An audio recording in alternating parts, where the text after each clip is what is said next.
Assalamualaikum warahmatullahi wabarakatuh.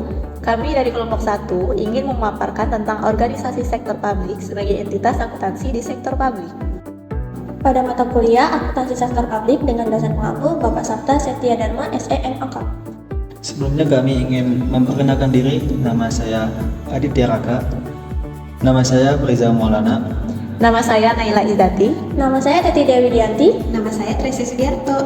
Yuk langsung saja kita mulai. Pastikan untuk menonton video ini sampai habis ya. Apa sih yang akan kita bahas? Kita akan membahas yang pertama, akuntansi dan akuntansi sektor publik. Yang kedua, pengguna informasi akuntansi. Yang ketiga, perbandingan organisasi sektor publik dan sektor privat. Yang keempat, peran akuntansi dalam organisasi sektor publik. Yang kelima, entitas dalam akuntansi sektor publik. Dan yang keenam adalah kesimpulan. Akuntansi dan akuntansi sektor publik. American Accounting Association. Akuntansi adalah suatu proses pengidentifikasian, pengukuran, pencatatan, dan pelaporan transaksi ekonomi dari suatu organisasi atau entitas yang dijadikan sebagai informasi dalam rangka mengambil keputusan ekonomi oleh pihak-pihak yang memerlukan. Akuntansi sektor publik adalah suatu proses pengidentifikasian, pengukuran, dan pelaporan transaksi ekonomi dari suatu organisasi atau entitas publik seperti pemerintah, LSM, dan lain-lain yang dijadikan sebagai informasi dalam rangka mengambil keputusan oleh pihak-pihak yang memerlukan. Penggunaan informasi akuntansi ada dua, yaitu yang pertama, pengguna internal seperti manajemen, top manajemen, middle manajemen, dan lower manajemen. Yang kedua, pengguna eksternal.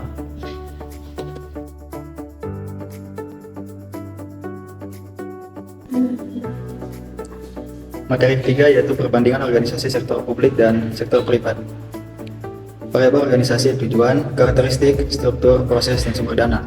Tujuan: sektor publik memiliki tujuan yaitu motif non-laba. Sektor privat yaitu motif laba. Karakteristik: sektor publik yaitu sangat kompleks, dominan luas, multifungsional, ketidakpastian tinggi. Dan sektor privat yaitu lebih spesifik, pembagian fungsi lebih jelas, controllable, uncertainty. Struktur: sektor publik yaitu birokratis, kaki, dan hierarkis. Sektor privat yaitu fleksibel. Proses: sektor publik yaitu penuh nuansa politis, dan sektor privat yaitu nuansa politis lebih ketat sebesar sektor publik.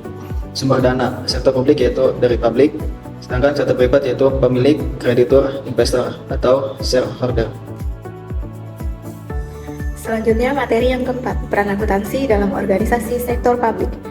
Akuntansi sektor publik atau proses manajerial, proses perencanaan penganggaran, dan ratifikasi anggaran yang mencakup penentuan pos-pos kegiatan atau aktivitas beserta anggaran dananya. Selanjutnya ada proses pertanggungjawaban, semua laporan mengenai realisasi anggaran dan kegiatan. Untuk anggaran itu sendiri merupakan focal point sebagai landasan operasional organisasi. Sifat dari pelaksanaannya adalah mandatory. Selanjutnya masih peran akuntansi dalam organisasi sektor publik. Yang pertama ada New Public Management atau NPM, adalah implementasi yang dilakukan dalam rangka perbaikan pengelolaan sumber daya publik secara efisien dan efektif untuk mencapai kinerja organisasi secara optimal dengan mempertimbangkan aspek value for money, efisien, ekonomi, dan efektif. NPM dan value for money merupakan upaya solusi mengatasi masalah buruknya pengelolaan organisasi publik yang dahulu terkesan tidak efisien dan akuntabel. Materi kelima yaitu entitas dalam akuntansi sektor publik. Entitas pelaporan: unit dalam struktur pemerintahan pusat atau daerah yang terdiri atas satu atau lebih entitas akuntansi yang menurut ketentuan perundang-undangan wajib menyampaikan laporan keuangan. Selanjutnya ada struktur organisasi pengelolaan keuangan negara. Di dalam struktur organisasi negara, kedaulatan tertinggi adalah presiden. Di bawah presiden ada menteri keuangan selaku bendahara umum negara dan menteri selaku pengguna anggaran. Di bawah menteri keuangan ada 2 KPPN selaku kuasa BUN, dan di bawah menteri selaku pengguna anggaran ini ada 2 satker kuasa selaku pengguna anggarannya. Entitas dalam akuntansi sektor publik. Yang kedua ini ada entitas pelaporan. Menurut PSAP nomor 1 paragraf 14, SAP berbasis akrual menyatakan bahwa dalam satu set laporan keuangan terdiri atas 2 laporan. Yang pertama ada laporan pelaksanaan anggaran, yang kedua ada laporan finansial. Laporan pelaksanaan anggaran isinya itu ada laporan realisasi anggaran atau LRA. Yang kedua ada laporan perubahan dan yang ketiga ada saldo anggaran lebih atau SAL. Nah, di laporan finansial ini isinya ada neraca, laporan operasional atau LO, laporan arus K atau LAK, laporan perubahan ekuitas atau LPE, dan catatan atas laporan keuangan atau CALK. Selanjutnya, yang ketiga, entitas akuntansi.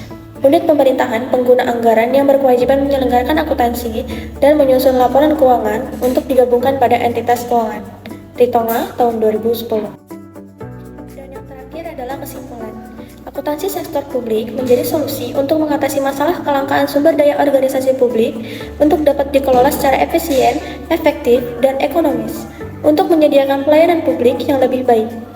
Sektor publik dibenarkan oleh mandat utamanya, yaitu melayani publik. Satu tugas penting yaitu harus dilakukan adalah mengatasi konflik dan permasalahan menggunakan sumber daya yang sedikit seoptimal mungkin. Sekian video dari kami, semoga video ini bermanfaat ya.